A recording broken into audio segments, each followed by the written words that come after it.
Hello, this is Dirk deJong from Boris Effects, and I'm recording this movie in response to an email I got earlier today from an Avid user who's an Avid media composer with BCC installed, and the effect they were trying to achieve was to use BCC Lens Shape to blur an image and have an Avid title define the shape, the iris shape of that blur effect. And so I figured I'd record a movie kind of showing how you would do that in Avid Media Composer.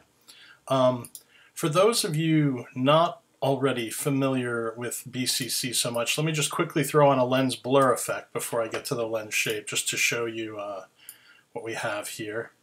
So this is BCC Lens Blur, and you see that the iris shapes here can be a circle, can be a hexagon, can be a pentagon, and you have a certain amount of control over rotation, and you can do some kind of cool bokeh shading of it, and you can even put some noise in there and affect the curvature of that shape a little bit, that polygon. And so that, is BCC Lens Blur. And there's even more to it. You can sort of simulate depth of field by having a variable lens blur using the ZMap feature and stuff like that. But we're not going to take a look at lens blur too much for now, because what we're asking about here, what was being asked about, was this BCC lens shape. So let me apply that. Now, those of you who apply that and don't really understand what it does might look at it and just kind of do this and say, that kind of looks like a low quality box blur to me. I'm not sure what's so great about that. Well, here's the thing. The idea of lens shape is, rather than a pentagon, a hexagon, or a circle, the idea is that you can use your own custom shape to define what the iris shape is going to be. Now, when you first apply it, it defaults set to none, or filter layer. It's actually the same in this case. And if I say view iris shape, it's just showing me the source image, because that's actually what it's using as its iris shape. It's using this image of the street so at night. And so that's obviously, in this case, that's not what I want to do. I want to use the Avid title.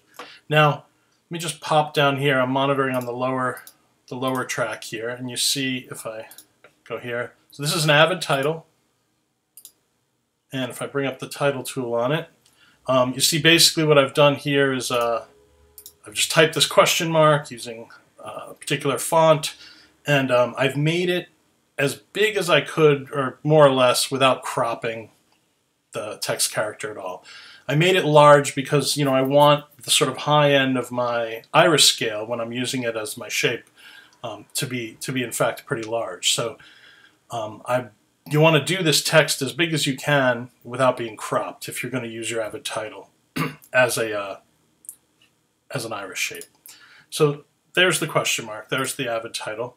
And back in my lens shape effect, I just choose first below, because that's where this title is. And you probably already see there.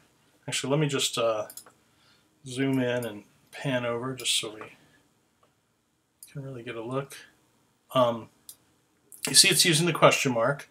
You also see that you're actually seeing the rectangle around the question mark. Now, it's set to luma rather than alpha. If it was set to alpha, we're not getting the alpha channel in this case, in this situation, so it becomes a rectangle. So you do want to use luma, but in addition to that, we have this threshold control. I mean, I suspect that the black in this title is probably 16 rather than 0 IRE, but so you can just use this threshold control and boost it up so we don't see that rectangle anymore. Now, a couple of things you will notice there. One is that at certain scales, the quality of the shape looks a little weird, a little jagged, and particularly that might be a problem as you animate it. I mean, if it's static effect, it can look reasonable, and that can be solved through this pop-up menu. Normal is going to give it a little bit better quality. I find that looks fine. At the very tiniest sizes, there might be a little bit more irregularity, but that hardly even actually matters. But if it does matter to you, just pop it up to sharp here, and you saw how that smoothed it out a little bit, the edges. So here's the iris scale. And if I zoom back out here, so basically that is what BCC Lens Shape is, and that is how you can use it in Avid Media Composer with an Avid title defining the iris shape.